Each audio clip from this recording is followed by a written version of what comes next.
Hello bachcho, let's see this question. The question is, a number is called a palindrome if it reads the same backward as well as forward. For example, 285582 is a 6-digit palindrome.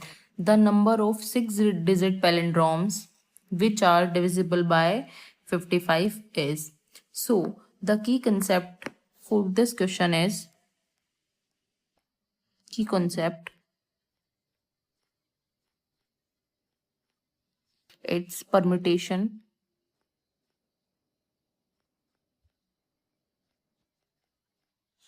and combination.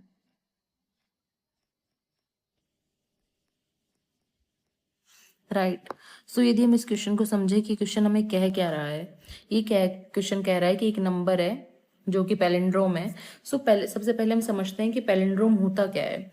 Palindrome होता है कि जो एक number है वो same रहता है यदि हम उसे या तो हम आगे से पढ़ें या फिर पीछे से पढ़ें. राइट मतलब यदि मैं आपको समझाऊं कि number remains the same when it digits are reversed. Like जैसे इसने इसने इसने हमें एक एग्जांपल दिया है दैट इज 285582. इससे समझते हैं हम 285582. इस नंबर डिजिट को या तो आप इधर से पढ़ लो इस नंबर को या फिर इधर से पढ़ लो, इट्स सेम. देखिए यदि हम इधर से पढ़ते हैं दैट इज 285582 और यदि हम राइट से पढ़ते हैं that is also 285582. So this is called palindrome.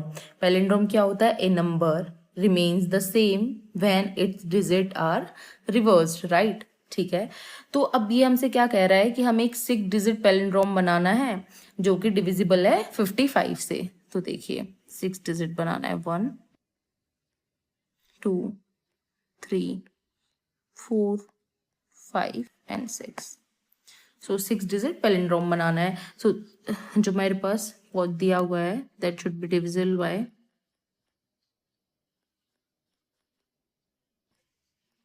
by 55.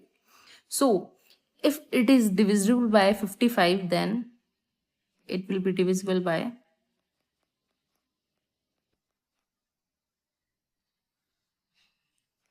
5 and divisible by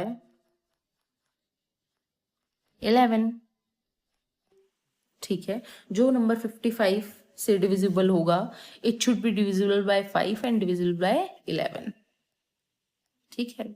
so divisibility rule of 5 क्या होता है कि जो यूनिट नंबर है इट शुड बी 0 या 5. राइट. सो यदि हम इस डिविजिबिलिटी रूल को इस 6-digit नंबर में लगाएं तो हम कह सकते हैं कि जो ये लास्ट नंबर होगा या तो ये 0 होगा या 5 होगा. बट ये 0 नहीं हो सकता क्योंकि एक पैलिंड्रोम में यदि ये लास्ट नंबर 0 होगा तो ये फर्स्ट नंबर भी 0 हो जाएगा और फर्स्ट नंबर 0 होते ही ये 6-digit नंबर नहीं रहेगा. सो 0 तो हो ही नहीं सकता, ओनली 5 हो सकता है. तो यदि ये last number is unit number is 5 so first will also be 5 because it's an palindrome. Right. और बीच के डिजिट यदि हम कहें तो हम कह सकते हैं यदि यहाँ पे A है यहाँ पे B है तो यहाँ पे A होगा यहाँ पे B होगा बिकॉज इट्स एन पैलिंड्रोम. क्योंकि अब देखिए यदि मैं इसे पढ़ूं, यदि मैं चाहे मैं इसे आगे से पढ़ूं या फिर पीछे से पढ़ूं it will be same 5ABBA. And यदि मैं पीछे से पढ़ूंगी then it will be also same. Right. Then next divisible by 11. If a number is divisible by 11 then यदि हम इस नंबर की इवन डिजिट्स का सम करें एंड और ओड डिजिट का सम करें तो इसका जो डिफरेंस आएगा इट शुड बी 0 और the multiple of 11. Right. Divisibility rule 11 का क्या है कि यदि हम इस नंबर के इवन डिजिट को ऐड करें और एंड ऑड पोजीशन को भी ऐड करें सो इनका डिफरेंस शुड बी 0 और द मल्टीपल ऑफ 11.